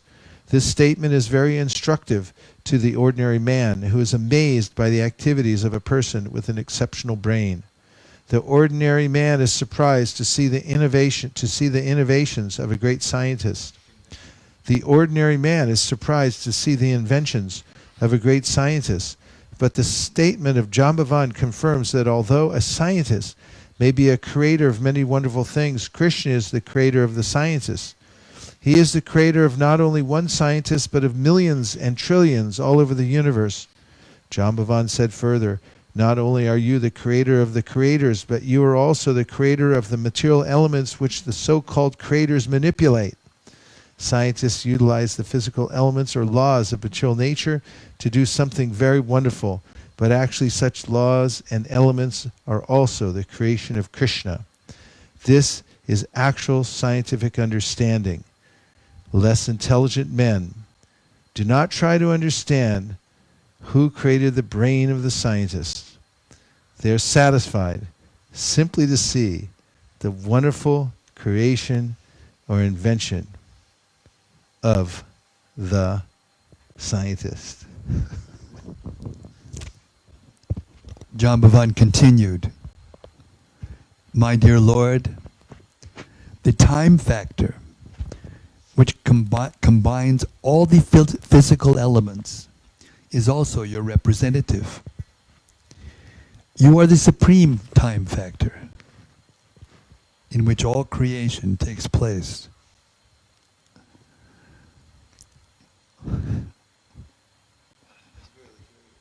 Really? Try it again. Jambavan continued, "My dear Lord, the time factor, which combines all the physical elements, is also your representative. You are the supreme time factor, in which all creation takes place, is maintained, and is finally annihilated. And beyond the physical elements and the time factor, the persons who manipulate the ingredients and advantages of creation are part and parcel of you. The living entity is not, therefore, an independent creator. By studying all factors in the right perspective, one can see that you are the supreme controller and Lord of everything. My dear Lord, I can therefore understand that you are the same Supreme Personality of Godhead whom I worshipped as Lord Ramachandra. My Lord Ramachandra wanted to construct a bridge over the ocean, and I saw personally how the ocean became agitated simply by my Lord's glancing over it. And when the whole ocean became agitated, the living entities like whales, alligators, and Timangila fish all became perturbed. The Timangila fish in the ocean can swallow big aquatics like whales in one gulp. In this way, the ocean was forced to give way and allow Ramachandra to cross to the island known as Lanka. This island is now said to be Ceylon. Lord Ramachandra's construction of a bridge over the ocean from Cape Comorin to Ceylon is still well known to everyone. After the construction of the bridge, a fire was set all over the kingdom of Ravana. During the fighting with Ravana, every part of his limbs was slashed to pieces by your sharp arrows, and his heads fell to the face of the earth. Now I can understand that you are none other than my Lord Ramachandra. No one else has such immeasurable strength. No one else could defeat me in this way. Lord Krishna was satisfied by the prayers and statements of Jambavan, and to mitigate Jambavan's pain, he began to lightly rub the lotus palm of his hand all over Jambavan's body. Thus Jambavan at once felt relieved from the fatigue of the great fight. Lord Krishna then addressed him as King Jambavan, because he, and not the lion, was actually the king of the forest, having killed a lion with his bare hands, without a weapon. Krishna informed Jambavan that he had come to ask for the Samataka jewel, because ever since it had been stolen, his name had been defamed by the less intelligent. Krishna plainly informed him that he had come there to ask for the jewel in order to be free from this defamation. Jambavan understood the whole situation, and to satisfy the Lord, he immediately delivered not only the Samantaka jewel, but also his daughter, Jambavati,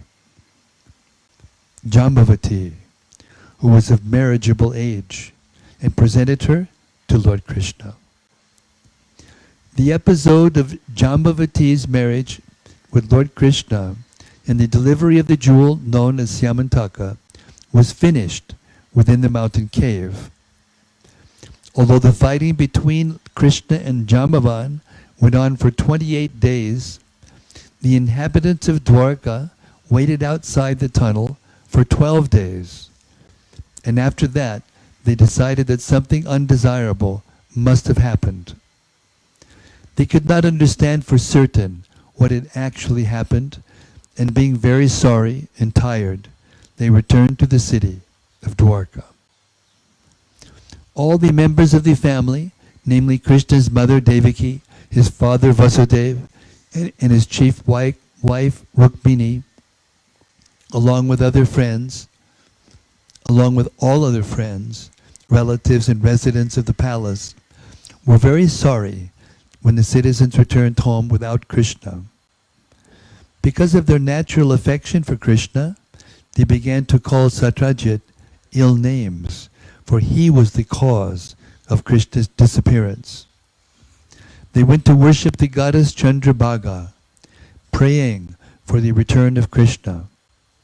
The goddess was satisfied by the prayers of the citizens of Dwarka, and she immediately offered them her benediction.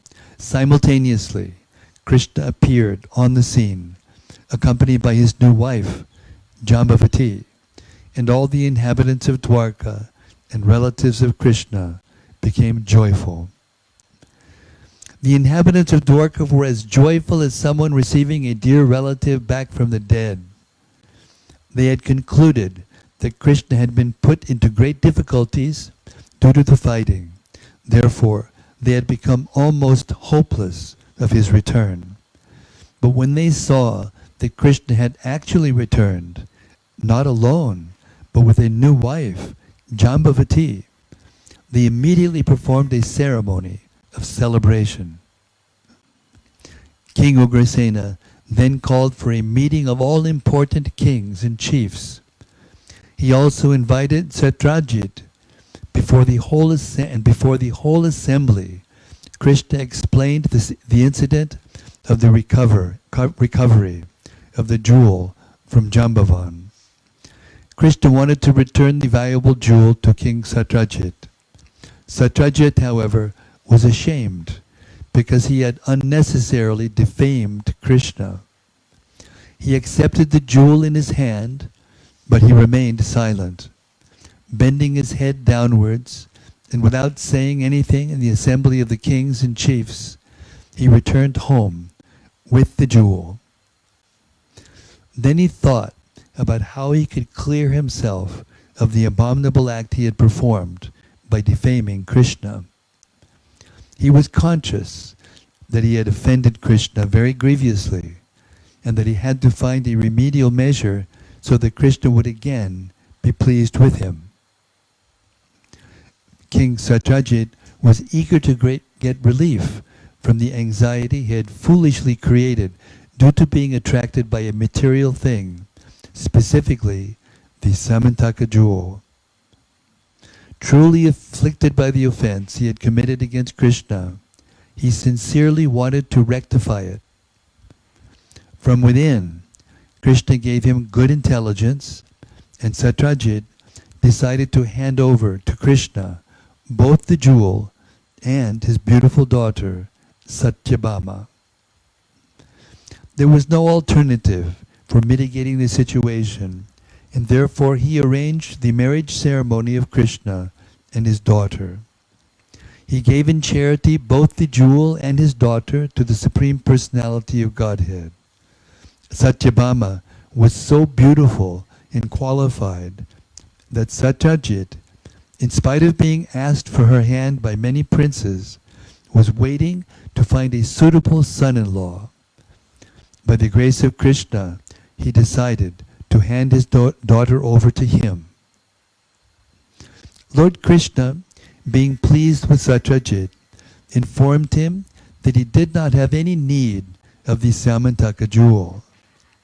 It is better to let it remain in the temple, as you have kept it, he said, and every one of us will derive benefit from the jewel.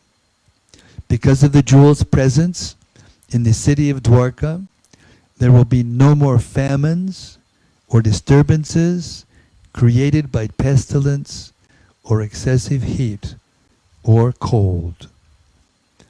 Thus ends the Bhaktivedanta purport of the 56th chapter of Krishna, the story of the Samantaka jewel.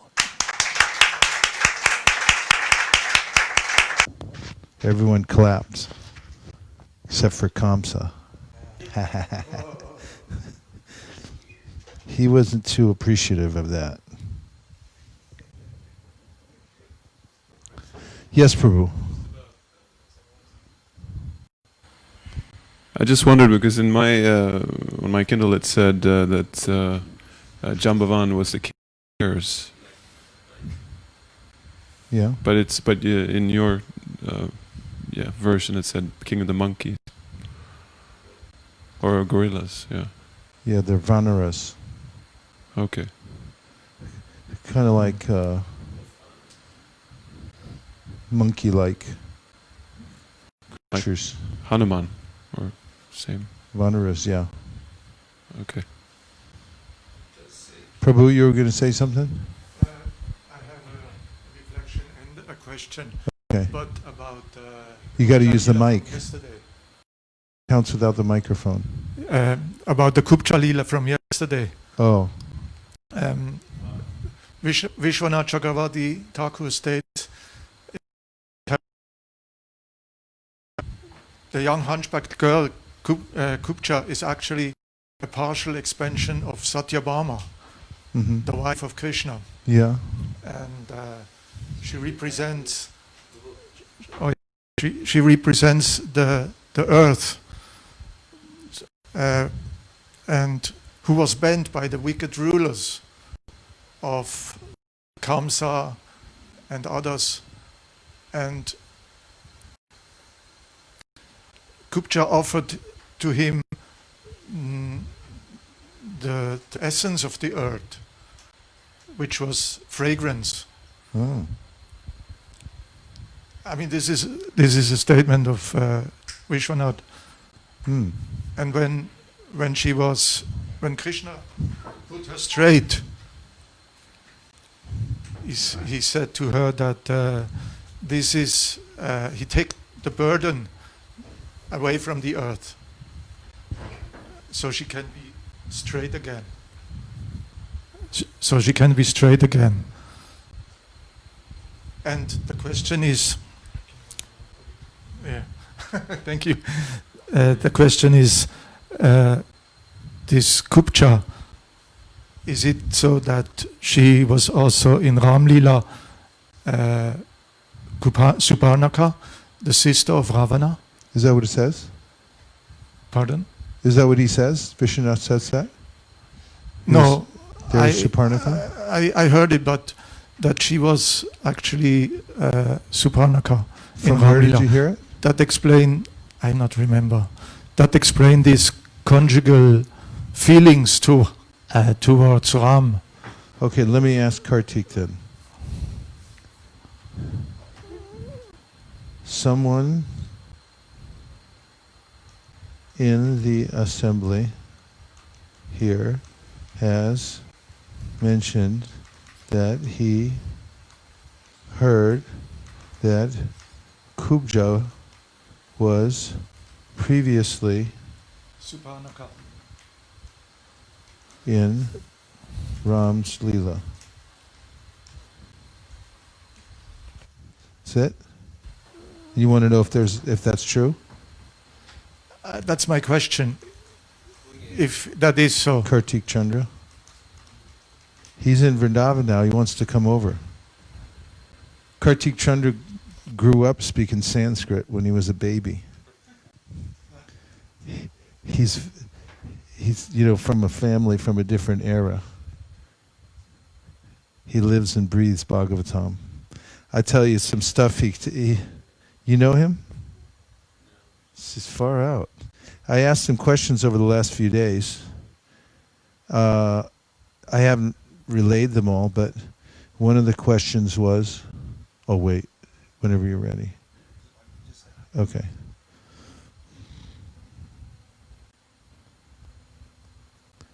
Hare Krishna, Krishna Krishna, Hare Hare, Hare Rama,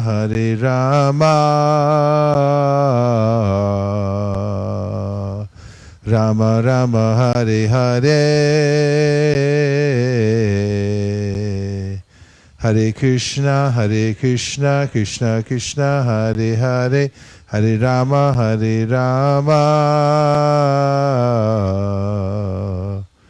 Rama Rama, Hare Hare. Ready? Okay. Remember, you asked me to ask him. I asked him,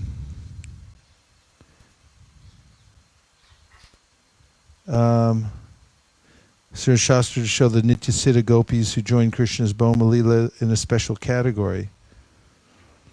That is, are they different from the gopis who became Nityasiddha through sadhana or by association with Krishna in this world?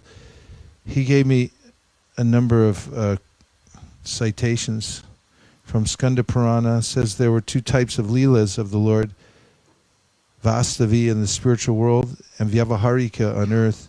The participants in his leela are Nitya, that is, those who are eternally with him but come down with him for Vyavaharika leelas, Devadya, etc.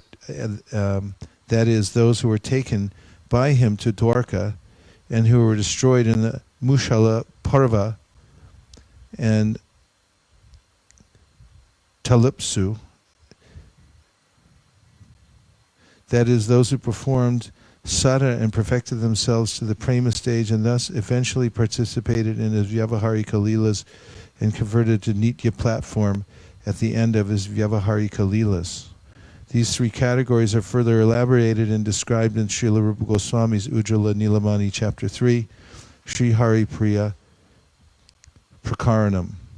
He gives extensive Sanskrit quotations about that and says Srila Jiva Goswami's commentary, Srila Vishwanath Chakravarti Thakur's commentary, Srila Vamshiyadari's commentary, and Sripad Vallabhacharya's commentary on Srimad Bhagavatam 1029.9 is very instructive in this regard. You may refer to the above mentioned references. Anyway, there's a lot extra work to do there, but listen to this. I was asking him about because they gave a class in New York, and it had to do with Balaram coming to Naimisharanya, and had the war taken place or not during that time.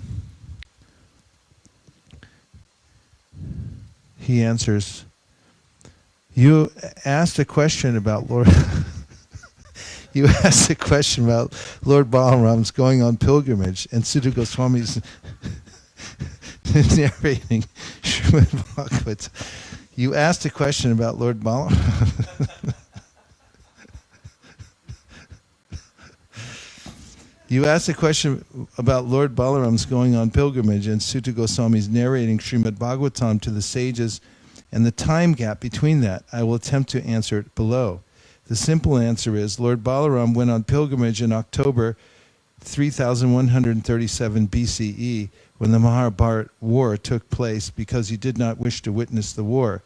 The same year he killed Ramaharshan Sutta and then went for an additional year of pilgrimage as an atonement on the advice of the sages. 35 years later, Kali Yuga begins on 18th February 3102 BCE, and Shaunaka plus 88,000 sages start a 1,000-year yajna. 30 years after the beginning of Kali Yuga, Maharaj Parikshit is cursed in August 3072 BCE. This is when Shukadeva Goswami narrates the Srimad Bhagavatam to him, and Ugrashava Sutta Goswami hears it in the audience. And Ugrashava Sutta Goswami then narrates it to Shaunaka plus 88,000 sages the same year. I have attached the detailed chronology in my email. And there is a detailed, that's the summary, the detailed chronology is there. I knew that. Why wouldn't I know that? Okay. Any other comments? Did we answer your question about Kumja? I wrote to Kartik to ask him. You never heard that. Heard what? No, but I mean, there's all kinds of commentaries and things like that. But that's what you wanted to know, right? Yeah, we'll check on it. And also, like, there's so many different commentaries you can read. Mukunda Datta Prabhu, I remember when he gave a class at Sadhu Sangha in North Carolina, and someone had mentioned about the pastime of Bali Maharaj and how in the next life, who was it? Who was, the sister, I'm trying to remember, had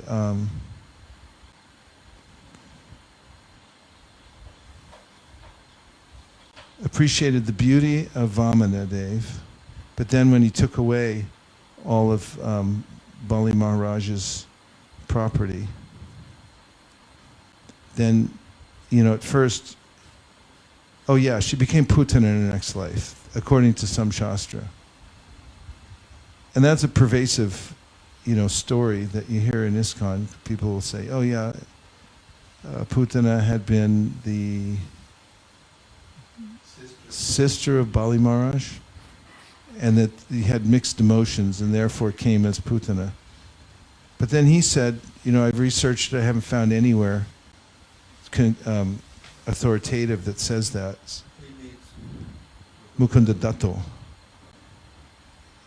And he just issued a warning to be careful about picking up fragments here, there, and everywhere that you can't trace back and verify exactly, because it sounds good, and one can definitely get an inside edge, if you know more than somebody else, because you heard a fragment somewhere.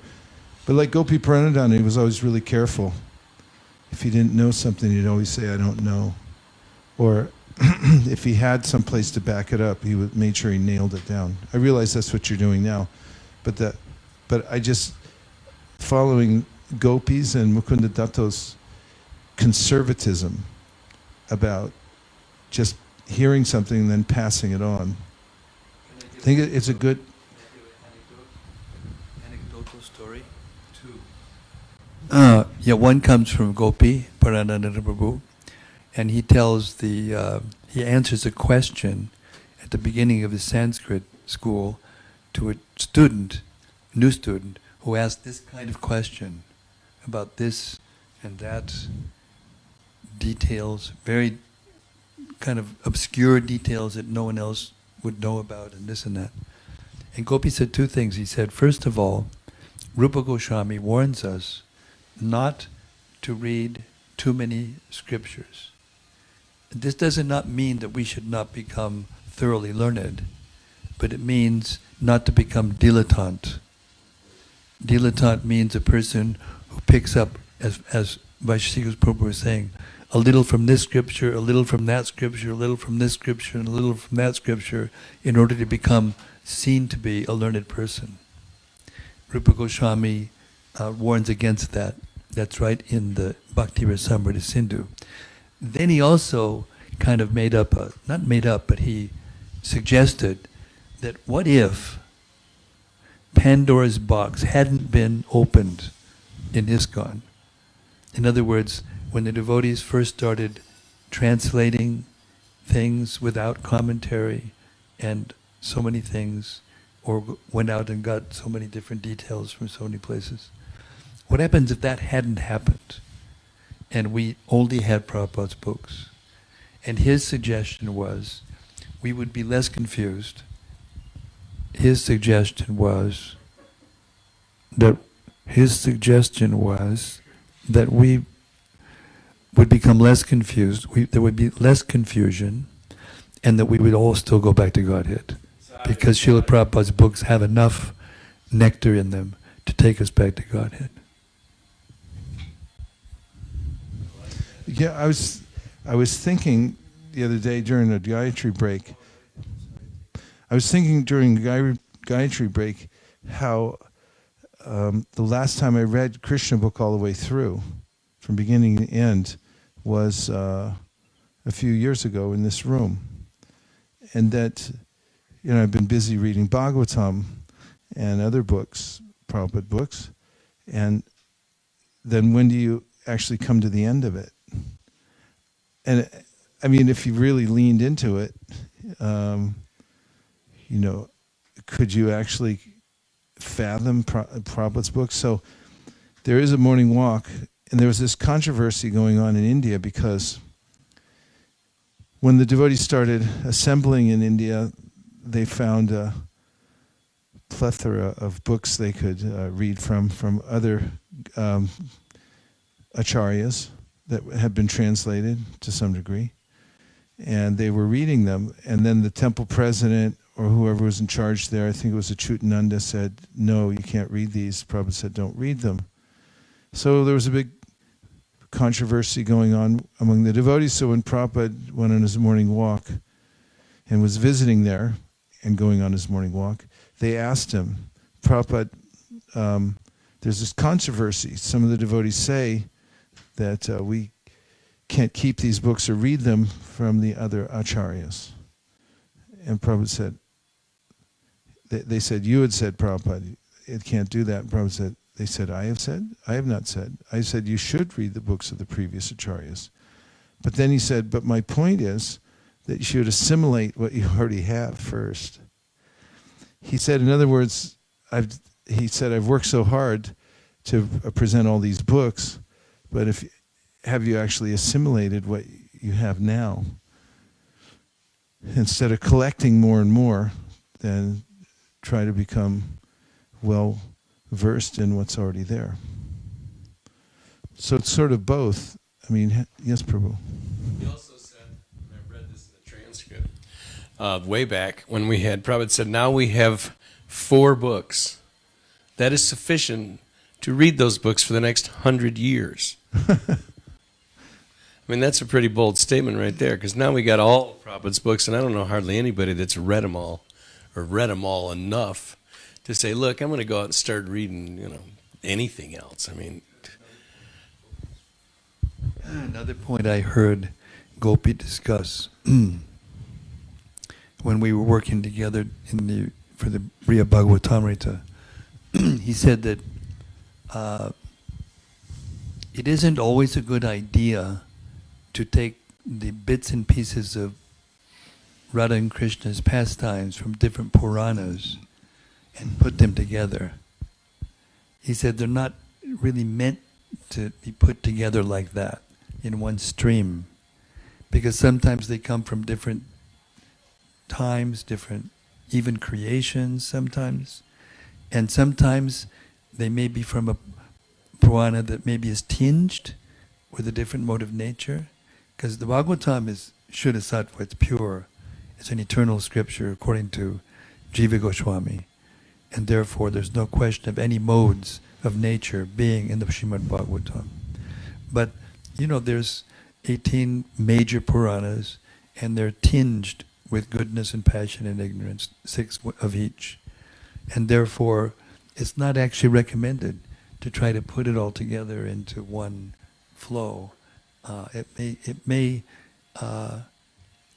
Gopi Pranadana told me that it may sometimes lend itself to rasabas or incompatibility, Therefore, he was very, very strong on this point, that we should stick to the Bhagavatam. Try to assimilate the whole Bhagavatam in one lifetime. Of course, then he was running the Sanskrit school, and their main purpose was to translate new literatures. The main So- purpose was to be Bhagavat. Yeah, but one of the purposes of the exercise was that the Sandarbha, and there's still that push by the BBT to come out with Sandarbhas and any of the other books that Prabhupada mentioned that he wanted to come out. So there has to be some balance. And the point I made earlier about assimilation, I think is helpful, because we should really try to assimilate what we already have, but it doesn't mean we should be unaware of the canon of, other literatures, and that we couldn't cross-reference them. But I think it's also important to wait until they're reliable translations that have been edited properly, because nowadays people can go to the Rasa Bihari Lal's, which I heard is way down. The sales are way down now, I think because of digital and things like that. Oh, I know who was telling me. He says there's not many Europeans going there, and Russians don't buy as many books or something. I forget. It's just a different demographic. But in any case, you can't always trust what's there, because they just put together anything and try to make it look okay. I'd like to confirm what Vaisesika Prabhu just said as having come directly from Gopi Pranadana Prabhu, because he gave me a list personally of 100 titles that he thought that the BBT should translate. But your point about the translation should be proper is actually the qualifying issue from what I was saying. Not that I'm saying that we shouldn't, research and this and that. It's just that there's a way that Krishna's pastimes, if you try to put them together as like a jigsaw puzzle We from got that. different Yeah, it makes Puranas, sense. and sometimes it doesn't quite fit, sometimes it does. But it's definitely a fact that Prabhupada wanted the BBT to continue to and this is also coming from Gopi Pranadana and Jai Dvaita Maharaj, who I was working with. He definitely wanted the BBT to continue to be the greatest or largest or whatever publisher of the literatures, the Sanskrit literatures. And when the Nectar Devotion came out, Prabhupada famously said, read the book, don't ask me, Prabhupada, what's this? Read it once, twice, thrice, and then you'll get it. So, if somebody says, I already read Prabhupada's books, I'm going to go read every, I don't know anybody that Once, knows. twice, thrice. Yeah. And then, what was famous? We tried to read the Nectar Devotion in one day once in Denver. Kashiram and me. We stayed back and we started early in the morning and we passed the book back and forth. Long day reading. Okay, well, this is the last point we got from our Indranuja Prabhu. No, I just wondering if both of you could comment. A lot of people are running off to the midnight bathing in Radhakund. What's the praman, and what is our mood about this? You can go to Radhakund. It's no harm. You go to Radhakund and you'll at midnight and you'll be in ecstasy, because you'll pick up the enthusiasm of all the people down there. going take her on, and it's Radha Kund. So it's a really ecstatic thing to do if you like to stay up at midnight. There's another bhava, which is staying regulated and continuing to hear the Krishna book. Or you can be in another mode, which is, more on parikram and, pushing yourself physically out there on the marg, which we used to do, and then going down to the midnight soiree. But it's got its own benefits.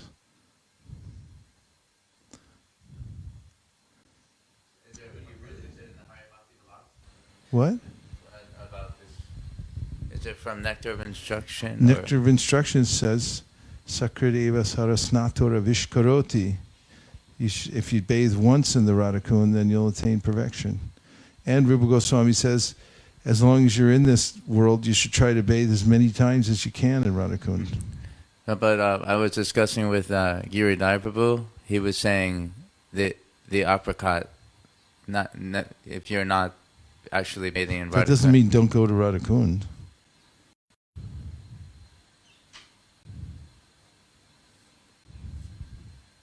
I think it's safe to say that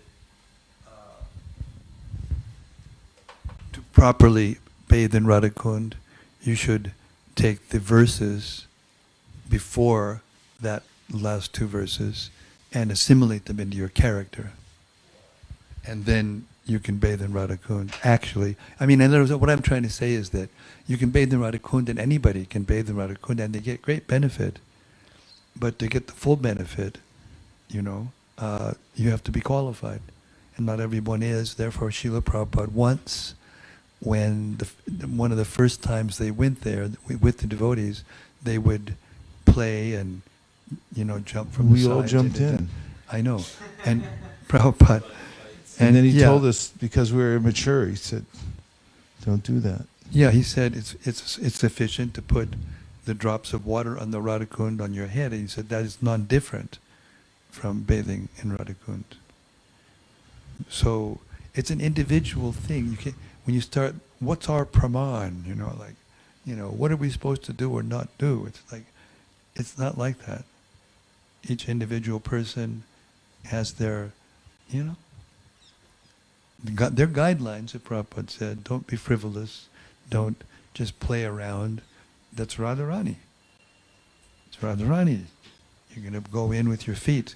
That means you better be very, very careful and in the right mood, etc., etc., etc.